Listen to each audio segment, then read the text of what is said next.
Hi everyone, it's really great to be back, and thanks so much to Mirko and the team from Staking Wars for organizing this great gathering.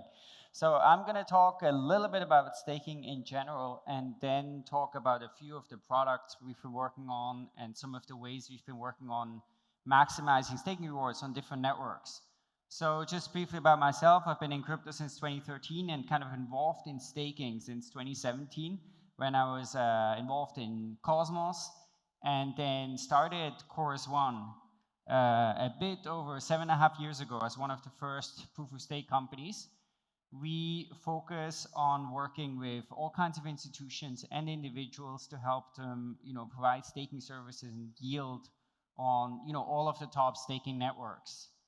So now, as a company, also, we focus on a few things in particular. We focus on doing very deep research on networks, having deep understanding of the protocols. We focus a lot on optimizing yield and performance. So a lot of that is around MEV, but there's also a lot of other factors. And then we focus on creating products that make it easy to use staking offerings. But with that, let's zoom out a little bit and look at proof of stake in general. So I have a slide like this for a while in presentations, where you see on the one hand, you see proof of work, and then you see proof of stake. And proof of work today is around $1.9 trillion that's being secured by proof of work. That's practically 100% Bitcoin, right? Whereas the proof of stake side, that's kind of like all the other networks, and that now makes up like 480%. So as a percentage, you can see it's about 20% of the total. In the past, when I did this, it was much bigger, right? I think we were up to around 50% that's being secured by proof of stake. So even though Bitcoin, right, is doing well, I think when it comes to proof of stake, right, when it comes to kind of the non-Bitcoin side, it's kind of a bear market, right? And I think people here feel it, right? People in the larger, maybe outside, they just look mainly at Bitcoin. They don't see it so much. But that has been definitely one of the big trends. Now, if you look at the proof of stake thing, then what we see is that Solana and Ethereum are actually very dominant when it comes to the amount that's being staked and also of the rewards, right? So if you have about 8 billion in rewards, Solana makes up more than half of that. And then Ethereum another big part. So then again, we have a sort of other mini bear market here, which is basically all of the long tail of chains, right? So we've seen a tremendous amount of chains that, they're struggling, right? They're not making a lot of money. And I think we're seeing chains increasingly, actually failing. So that has been one of the trends as well. But we see a significant concentration, right? People focus a lot on Solana, right? And maybe they focus on Sui. They focus on some of the large networks that are really seeing a lot of traction. But that being said, I think crypto yield is the future, right? So, and as crypto gets more integrated into finance, into wallets, fintechs, exchanges all over the place, right? There's kind of a sequence. First of all, you need to buy this crypto, you need to hold it, and then you want to earn yield on it. So I think we are going to see staking continue to be one of the most important entry points that people take to sort of be active on chain, do something with their crypto and earn rewards.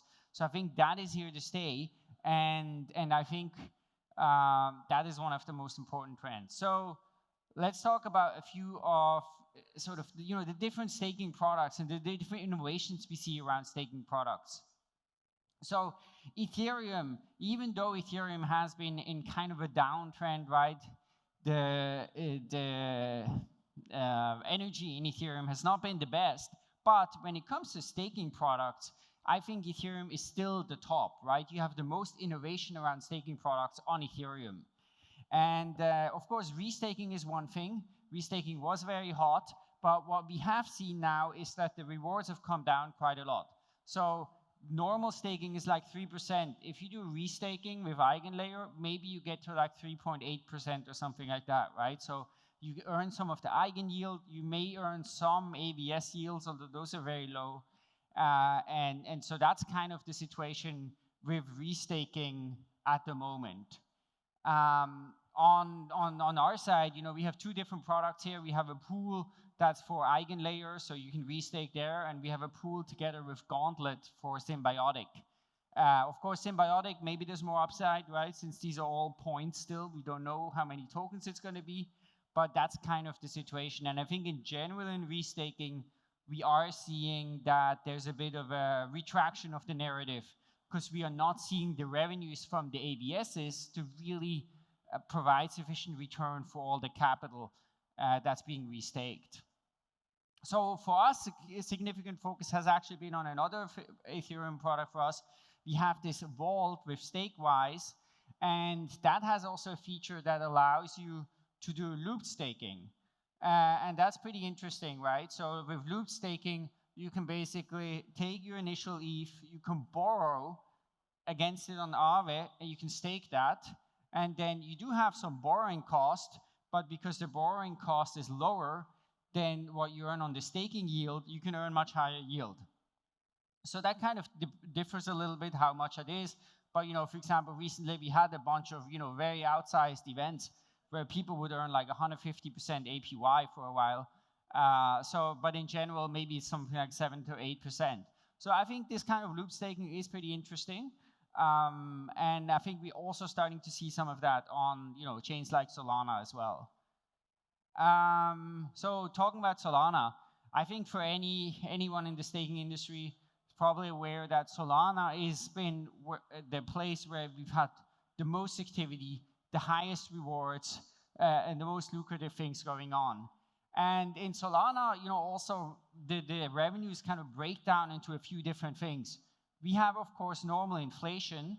And recently there was a big debate around a proposal to reduce that, which was rejected. So it's still pretty high. And then we have MEV. MEV is very volatile, right? In January it was extremely high. It is lower now, but it's still substantial, right? And both of those are things that you can also optimize. And we've been doing a lot of work there. We're trying to, running experiments on different validators, measuring what makes a difference. And then you have things like skip rate, so basically reducing the amount of slots you slip, the size of the block, so different dimensions you can use to try to optimize and generate superior staking APY on Solana. One important thing that's also coming here is FireDancer. So FireDancer has been in the work for several years. It's driven by the Jump crypto team, and it basically aimed to rewrite the full Solana client to be much, much more performant.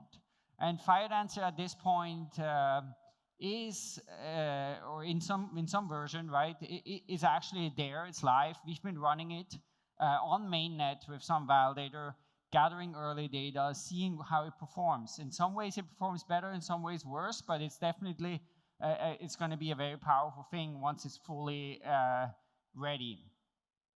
And maybe lastly, I want to talk briefly about Ton, which has been another focus for us. Ton is a network that's a little bit like Ethereum, or even more complicated. The staking is very complicated, but then we have built like a very simple product that kind of abstracts all the complexity, so you can just stake, everything gets taken care of in the back end, and you don't have to worry about all of the complexities.